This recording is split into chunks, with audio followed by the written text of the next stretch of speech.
Okay, so this video is just doing a little bit more with solving equations using logs. Now this means that x is going to be a power, and I'll just remind you of this key fact that if y is equal to base a to the power of x, then x will equal log of base a as well, y. Okay, so that's the inverse that we've been practicing and practicing and practicing. So hopefully these first few, there's nothing really new. It's nothing really new at all, it's just expanding on what we already know. Okay, so solve to 3 decimal places. 3 to the power of x is equal to 20. Okay, so I'll bring that power down. And I can say that x is equal to log base 3 of 20. Okay, as it's 3 decimal places, we need to use our calculator. And just a reminder, the log button is there. Alright, so if we complete that, our answer is 2.727. Okay, nice and easy. Just a little bit expanding on that.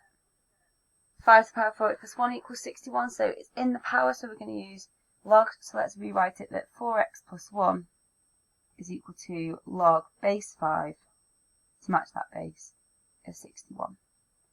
Okay, well now we just need to rearrange. So I'm going to subtract this 1 and then divide by 4. So x is equal to log base 5 of 61 subtract 1. All divided by 4. Okay, when I pop that into my calculator, I find that I get 0.889. Alright, let me know if you have any questions.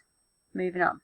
Okay, another type of equation we could solve using logs. Something like this. I've got 5 to the power of 2x minus 12, 5 to the power of x plus 20. Now I've got more. I've got something without a power. I've got something with a power and something else with a power. Now, what's nice to see here is that 5 to the power of 2x is the same, I'll write this on the side, as 5 to the power of x squared. Okay, so take away 12 to the power of 5x plus 20 equals 0. Now, some of you might have noticed that this is like a hidden quadratic. Okay, so I'm going to do it two ways. I'll start with the way that's more formal, but the other way is absolutely fine for you to do as well. So what I could do is I could say, let y equal 5 to the power of x, right? Now, if y equals 5 to the power of x, that means I get y squared, take away 12y, plus 20 is equal to 0.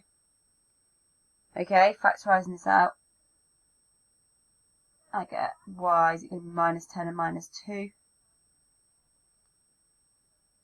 Okay, and therefore y equals 10 or y equals 2. Now, obviously I hasn't solved it because I'm trying to solve for x. But I'm just going to pause there. I suppose I'll write 5 to the power of x is equal to 10. And 5 to the power of x is equal to 2. I'm just going to pause there and just do the start and work out of the other way. Okay, now if we have substitution of y in fact, we can just see that this 5 to the power of x is kind of our variable. So what I could do straight away is I could put a 5 to the power of x in both brackets. Yeah, there's no constant there, so it's just 5 to the power of x. And then I see what add squared to make minus 12 and times squared to make 20. So I get minus 10 again and minus 2. Okay, so either way, I should get 5 to the power of x equals 10 or 5 to the power of x is equal to 2.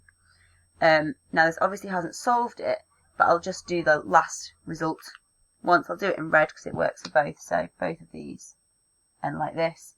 Now using our result here, I get that x is equal to log base 5 of 10, or x is equal to log base 5 of 2. Reading the question, it says 3 significant figures. So if I put those into my calculator, I get x is 1.43 or x is equal to 0.431. Okay, so these are hidden quadratics. See them? Make sure you're aware of them so that you can try and spot them in the questions. Last example now. Okay, so when I find the solution to 3 to the power of x equals to 2 to the power of x plus 1, what do I raise 3 to? So that I can raise 2 to that power, the same power adding 1. So what we do is we do something calling taking logs on both sides. Okay, so that's kind of the process. And when I do that, I basically, as if I was squaring something on both sides, I literally just put a logarithm in. So I say that log of 3x is equal to log of 2 to the power of x plus 1. Okay, now from here, we can use our power rule. So I'll just make a note to remind you that we've got our power rule that we did last lesson. Okay, so I get that x log 3 is equal to, bring the power down, x plus 1 log 2. Okay, now I'm just going to neaten this up. Obviously, if we're solving, we need to get x by itself, so we need to bring all the x's to one side.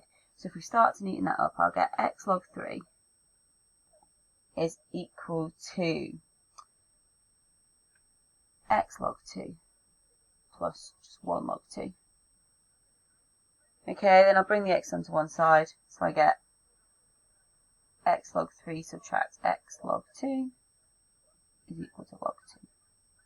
Okay, and if you just note that I've not actually clarified what base it is, okay, as long as we're working in the same base, then our answer should be fine. So I've just used the word log to mean log 10. As long as all these are the same base, it really doesn't matter. Okay, now just like with changing the formula, to get that x by itself, we need to factorise it out of bracket. So I get x factorised out, log 3 minus log 2 is equal to log 2. Okay, finally to finish off, we're going to divide, aren't we? So I get that x is equal to log 2 divided by that bracket of log 3 minus log 2. Okay, pop that into your calculator. 1.7095. Okay, I think the original question said 4 decimal places. I've just forgotten to written it up. So that is our answer. Let me know if you have any questions. Otherwise, you're now good to start exercise 14F. Alright, thank you.